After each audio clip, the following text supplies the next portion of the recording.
அன்பு சகோதரி சரோஜா இளங்கோவன் அவர்கள் நம்முடைய துறையூர் சட்டமன்ற தொகுதியினுடைய வெற்றி வேட்பாளராக உங்கள் அத்துணை பேருடைய ஆதரவோடும் இங்கே களத்திலே இருக்கிறார்கள். நாங்கள் வருகின்ற நேரத்தில் இந்த துறையூர் சட்டமன்ற தொகுதியினுடைய செயல் வீரர் கூட்டம் என்று நாங்கள் வருகின்ற நேரத்திலே இந்த தொகுதியினுடைய வெற்றியை உணர்த்தக்கூடிய அளவிற்கு நீங்கள் இந்த நிகழ்ச்சியை ஒரு வெற்றி விழாவை போல இங்கே நடத்தி கொண்டிருக்கக்கூடிய உங்கள் அத்துணை பேருக்கும் என்னுடைய நெஞ்சார்ந்த நன்றியை நான் தெரிவித்துக் கொள்கிறேன். துறையூர் சட்டமன்ற தொகுதியிலே நம்முடைய பொதுச் செயலாளர் எடப்பாடியார் அவர்கள் 4 மாதத்திற்கு முன்பாக இங்கே வருகின்ற நேரத்திலே தமிழ்நாட்டிலேயே அதிகமான கூட்டம் கூடிய இடம் நம்முடைய துறையூர் சட்டமன்ற தொகுதி என்பதை அண்ணன் நம்முடைய பொதுச் செயலாளர் அவர்கள் அன்றைக்கு குறிப்பிட்டார்கள்.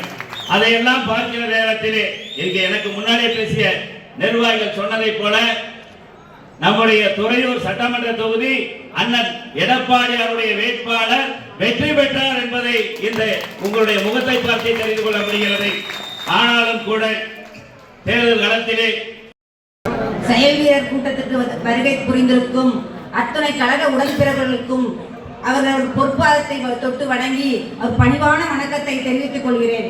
புரட்சி தலைவர் புரட்சி தலைவி அம்மா அவர்களின் அருள் ஆசி பெற்று நம் வருங்கால முதலமைச்சர் மரியாதைக்குரிய அண்ணன் எடப்பாடியார் அவர்கள் அனைத்து இந்திய அண்ணா திராவிட முன்னேற்ற கழகத்திற்கு என்னை வேட்பாளராக தேர்ந்தெடுத்த அவர்களுக்கு அவர் பொறுப்பாளத்தை தொட்டு முதற்கண் வணங்கி வருங்கால முதலமைச்சர் அவர்கள் ஆக நாம் பாடுபட்டு துறையூர் தொகுதியை பெருவாரியான வாக்கு வித்தியாசத்தில் வெற்றி பெற செய்யுமாறு உங்கள் பொறுப்பாத்தை தொட்டு வணங்கி கேட்டுக்கொள்கிறேன். வணக்கம்.